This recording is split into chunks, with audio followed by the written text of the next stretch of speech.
How common is it for people to have multiple sources of funding to get a franchise off the ground, where they actually borrow money from maybe the home, the 401k, savings? How often do you see it where people have put a lot of sources of funding together to get qualified?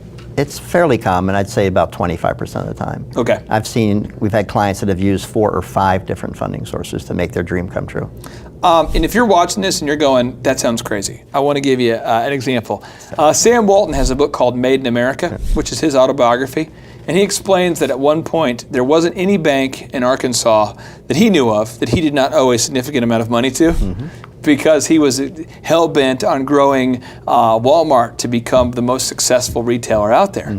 And I'm telling you, Walt Disney, he borrowed money up to the hilt to get going. Sometimes it requires borrowing money, sometimes it involves taking savings, but the idea is you want to have a skin in the game, you want to invest in yourself. But you shouldn't cross off a home equity line of credit as an option. Not at all, and there are some nice tax advantages from utilizing a home equity line. And the beauty of it is you can only pay principal back in the beginning. So you could actually just pay interest only in the beginning. And those interest rates on home equity loans are fairly low. So in starting a new business, you won't have the debt service for the principal.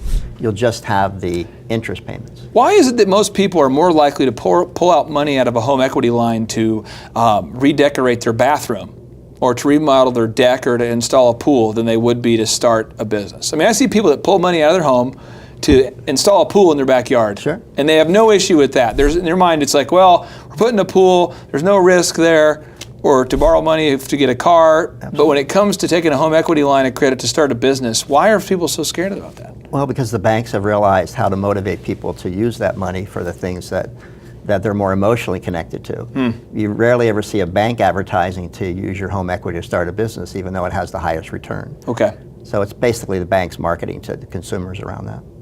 So if the bank marketing has started to influence your thinking, please just take a time out and realize that it's not more risky to invest in a business than it is to invest in installing a pool in your backyard. Which is a declining asset, depreciating asset. You heard it from the godfather of franchising here. So, all right, moving on to source number 10. This is the conventional loan. The conventional loan. Now, basically, a conventional loan is a loan not insured by any government program, but it's your local bank extending financing to you of some kind. How often do you see people go to their local bank and get a loan to open a franchise?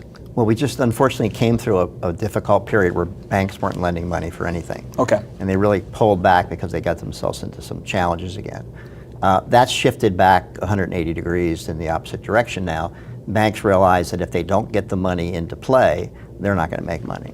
So they are looking at their clients that they've had in their banks for years that have been customers of theirs, and they're now willing to make loans for the next career step for that client or customer. And doing that through investing in a business is something they'll do on a limited basis. Or if the person has a lot of assets and a great track record and a great credit score, they'll sometimes go out and that local bank will fund the entire amount without an SBA guarantee.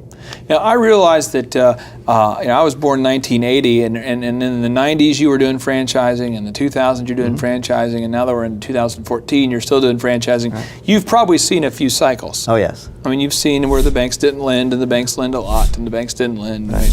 So you've seen this a few times. Absolutely. So you've probably had a little more of a measured perspective going through this last recession, huh? Yeah, and interestingly, even the job markets and the stock markets and things that have changed, it really hasn't had that significant of an impact on the number of people, the 75% who have a strong to very strong desire to be self-sufficient. That stays pretty consistent.